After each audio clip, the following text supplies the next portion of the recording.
This meeting is being recorded. Hi, everyone. I'm Patricia Raskin, and today I am interviewing and talking with Pam Kaitin-Miller, who is president of Temple Emanu-El. She is a graduate of Clark University, majored in Jewish studies and sociology. Pam has always been involved in Jewish life.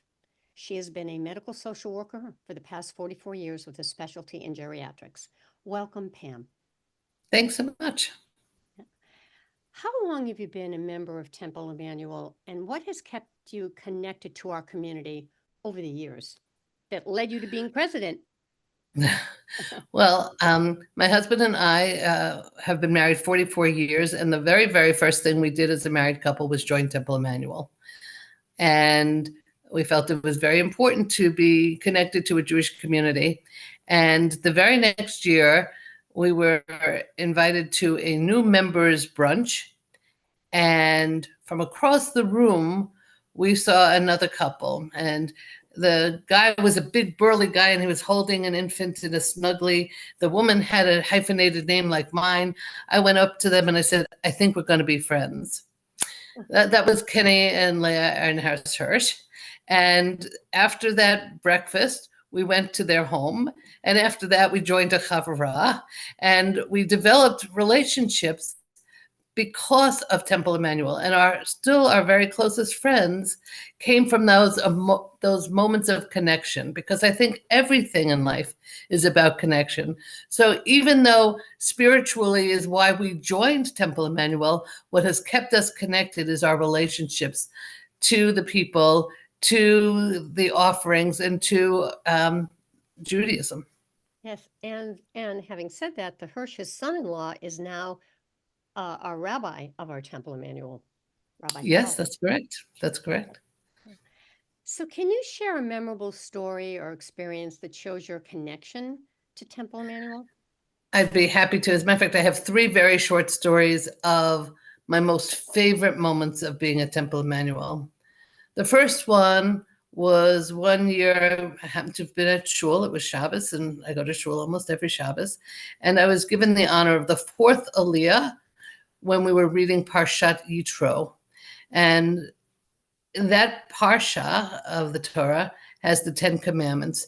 And I was standing on the bima. I'm going to get a little verklempt here. Well, Judith Romney Wegner of blessed memory uttered the 10 Commandments. And it was so moving. And I was so honored and so humbled to be standing there. I really felt like I was receiving revelation. And interestingly enough, that, you know how they say it's good to be king. Well, when I became president and I was in shul for that same Shabbos, I asked, could I possibly have that Aliyah again? And I was granted that opportunity with Brian saying the 10 Commandments. And quite frankly, I had the same reaction. It was just very moving. I have one question, Pam. For people that don't know what an Aliyah is. Okay. It's, when we read the Torah, when we read the 5 books of Moses, every week there's a certain portion that we read. And each of those portions is divided into sections. And a person gets an honor of being called up to the Torah to say a blessing and to be there as that portion is being read. That being called up is called an aliyah, which really means to go up. Oh, okay. My second story is the funniest moment at Temple Emanu-El, because if anybody knows me, they know that there's 2 parts of my personality, which is the spiritual part and the irreverent part, if you will. And so this was at the end of Bob Pelkovitz's presidency. Bob had asked Sam and I to host be the chairman, I guess, if you will, of when he was installed. And now it's the time for him to be uninstalled. And he had an idea of making this moment sort of memorable. Normally we do in deinstallation and installation at the same time. The next president who's coming up, which was Charles Blackman, was not available that day. So we really could celebrate Bob. Well, the cantor was talking about Bob and how wonderful he was and this and that. And I stood up. Nobody knew that this was going to happen other than Bob and Margie. And I said, I can't take this anymore. Everyone was like, oh. I said, you think he's so great? I have a letter here of impeachment. He should be impeached because he reads Torah without a yad. Who does that? And he's a carpenter. How many people know Jewish carpenters? And I went on and on. And it turned what was a very staid, very, formal kind of, I don't want to say boring, but, it was moment into something that was really very enjoyable and memorable for all of us, and certainly the look of shock on not only the cantor's face but the gasp from the congregation was worth it. So that was the second memorable moment. And the third most important moment for me was, and I really will get very verklempt at this, when our granddaughter Maytal was born. And we had an Aliyah, again, being called up to the Torah, as did her parents with her. And at the time that a baby is named, we ask God for the blessing that the parents be privileged to raise their child to a life of Torah, to a life to be walking her under the chuppah, the marriage canopy, and to a life of good deeds. And it struck me very hard that we had asked God that same thing 26 years previously when our daughter Shoshana was named on that bima with the same clergy, and that God had fulfilled all of our requests, and we had the audacity to ask for it again for another generation. And I'm so blessed that my granddaughter, who is now 14, sits with me in shul almost every Shabbos. She's already living a life of Torah and a life of good deeds. And who knows, maybe God will give me the blessing of seeing her walk under the canopy someday. Oh, that's beautiful, Pam. That's beautiful. So let me ask you about the centennial. From what's recorded in writing and from anecdotal stories that you've read, what are your thoughts about the origin and the beginnings of Temple Emanu-El 100 years ago? First of all, I mean, I've had the luck to spend some time in the archives, and it's quite fascinating.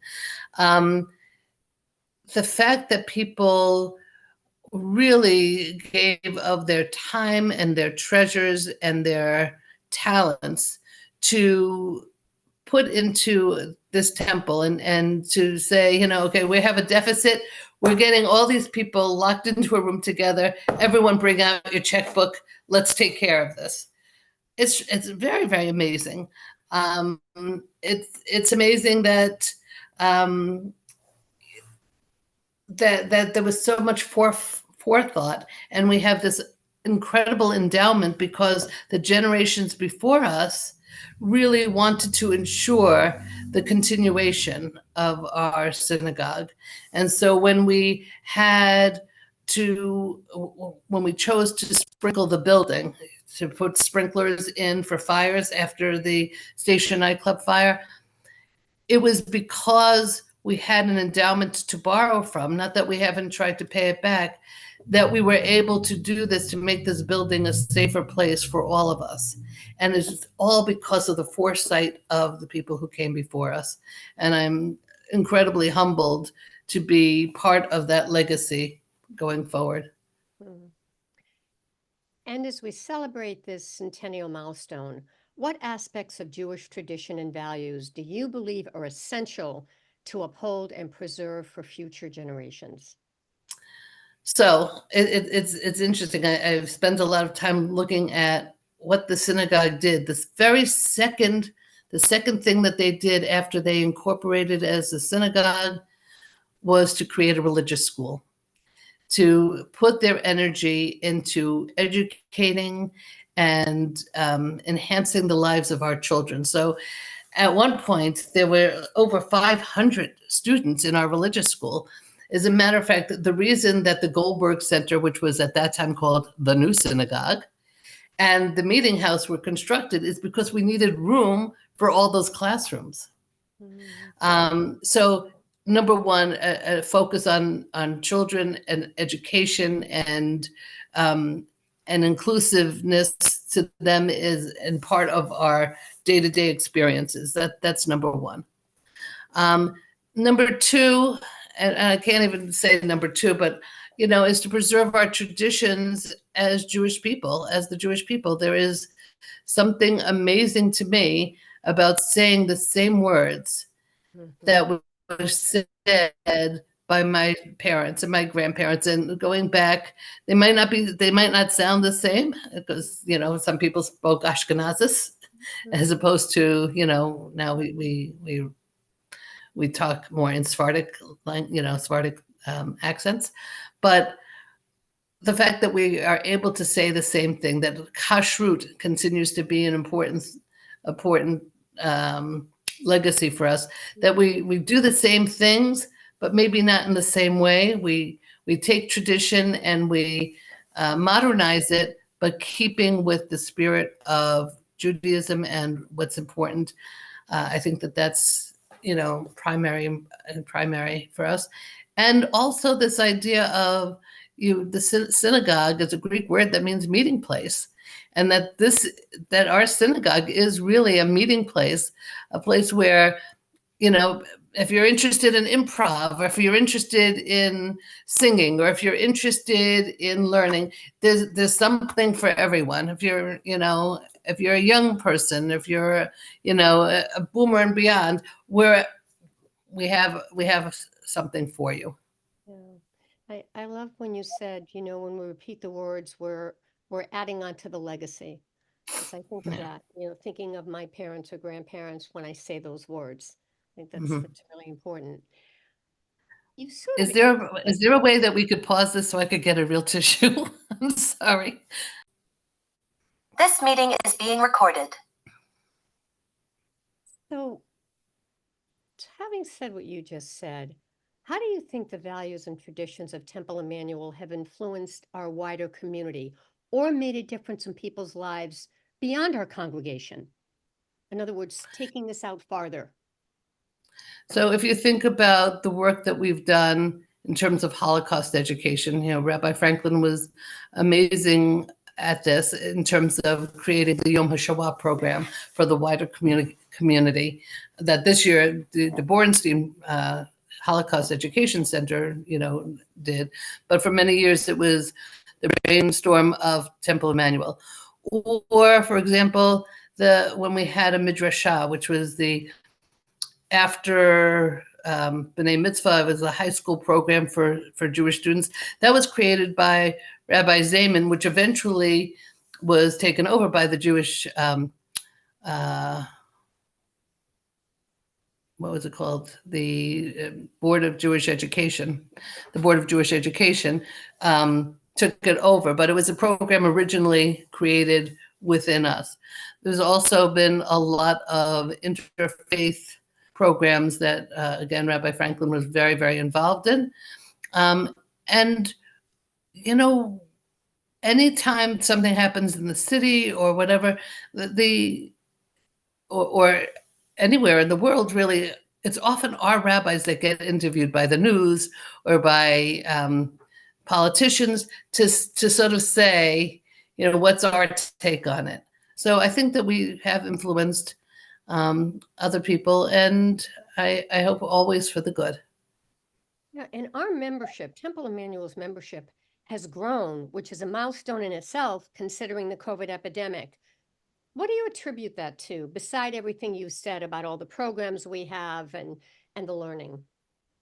So first of all, I want to say that a good 25 to 30% of our members are new since the pandemic. That's amazing. So if you used to come to shul and haven't come for a while, you may see a lot of people that you don't recognize, and that is amazing. And what do I attribute that to? A couple of things. I attribute it to our wonderful membership director, Sharon Sock, who does an incredible job. I attribute it to Rabbi Fell, who is very engaging. And remember, I started this interview by saying everything's about relationships. And how do we form relationships, and how do we bring that sense of community and caring, even during the pandemic. Well, we had all these programs on Zoom. There was a Jewish humor program. There was, Are You From New York? And we brought in Ben's Deli, and everybody sat at home eating their pastrami sandwiches, you know, talking about being from New York. There was a Red Sox, you know, all that sort of stuff about being in a relationship and finding your friend group and finding people that you enjoy being with. I think that has a lot to do with it. Also, you know, we have so many wonderful young families that, you know, find a connection. We have the Tachabat program, and we have junior congregation, again, to make sure that the parents and the children have a place for them to be. And also that Boomers and Beyond group is just amazing. I would say a good portion of the new people that come to shul and who are really involved are of the generation, my generation. And so there's also incredible programming that goes on, again, to make you feel connected, to make you feel like you're in relationship. And I think that that's what I think the rabbi and I really have focused on, being a big hug, you know, just having that warmth and having people feel warmly towards us and warmly towards the synagogue. Yeah. One of the things he said in his interview is that instead of thinking of the congregation as congregants, he thinks of everyone as friends. And I think that speaks to what you just said, very much Yeah. so. So, Pam, looking ahead to the next 100 years, what are your hopes and aspirations for the future of our synagogue and community? Well, I certainly hope that our synagogue continues to grow and continues to be the beacon on the hill, you know, to everybody else. I have such great hopes because there are a lot of kids who were brought up in our synagogue who are coming back now. And I'm not just talking about my daughter, of course. I'm very proud of my daughter, but I'm talking about, we have a number of congregants whose children left. They came back. Now they're active members of our synagogue, and they're going to be the ones to bring us into the next, you know, the next century. And they're going to be the ones who will mold it the way they see fit. And but again, with a connection to tradition, a connection to Judaism, and those core values of chesed and kindness and spirit. Yeah. And I think that brings me to almost the last question. And this one's not an easy question, but you just talked about kindness and hesed and community. What do you think are the most pressing challenges facing the Jewish community today? And how can you address them in your role? And how can we address them as a community? So I think the biggest problem that's facing Jews all over the world is anti-Semitism. And, you know, certainly what's going on in Gaza is a big issue. But it's also unleashed a kind of anti-Semitism that is just very, very troubling. Very, very troubling. Along with that comes this sense of, I'm right, you're wrong, I'm not going to listen to you. And how people treat each other. We have people in our congregation who are to the right, and people in our congregation who are to the left, and people everywhere in between, and how each person needs to be felt like they've been heard, like they matter, like, you know, there's no reason to think that I have all the answers or you have all the answers.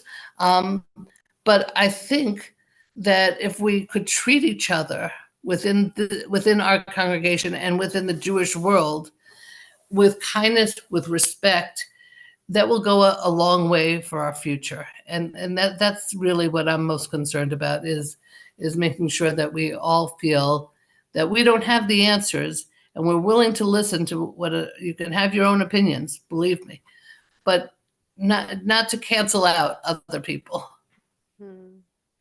Well stated. Last question. How would you sum up your feelings about Temple Emanu-El's centennial celebration? I'm so excited. I mean, there's going to be a lot of really, really fun and interesting things. Um, we're having an incredible educational weekend with one of the foremost, if not the foremost authority in Jewish America, that's coming up in November with Professor Sarna, Jonathan Sarna. That's going to be absolutely amazing. There's going to be a lot of fun. There's going to be a beautiful art show. And it'll be wonderful to celebrate all the talent that's right within our own congregation. I am really excited to see what that's going to be. There's going to be a community art project where we're going to create what's called a parochet, a covering for the ark. We have a portable ark that's used by lots of different parts of the synagogue. Soulful Shabbat uses it. We use it during high holidays and whatnot. And the covering of it was created by a Hebrew school class like 20 or 30 years ago. It could use a little sprucing up, I should say. And Nancy Katz is going to work with the community, so every one of us could have a little piece of creating this beautiful new curtain that's going to go up on the ark. So that's very exciting. The gala will be amazing, with great music and really good food, and fun.